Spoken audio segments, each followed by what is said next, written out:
Seguridad sa mga tourism destination area dapat nahigpitan ayon kay Senator Lito Lapid.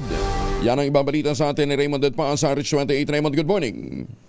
Panahon na upang lalong palakasin ng Philippine National Police ang kanilang pagbabantay sa mga pangunahing tourism destination area sa bansa. Ito ang panawagan ni Senador Lito Lapid bilang chairman ng Senate Committee on Tourism. Kasunod ito ng nangyaring pagpaslang sa turista mula sa bansang Slovakia sa kilalang isla ng Boracay.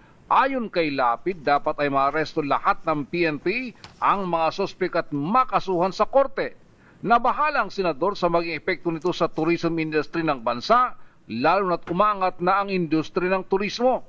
Nanawagan din si Lapid sa mga otoridad na palaging maglagay ng police assistance sa mga tourist destination area at dapat laging may mga pulis na nagpapatrolya para sa kaligtasan ng mga turista at publiko.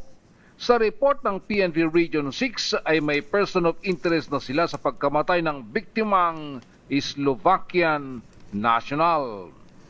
Ito si RH28 Raymond Adpaz para sa DZRH, una sa Pilipinas, una sa Pilipino. Maraming salamat, Raymond.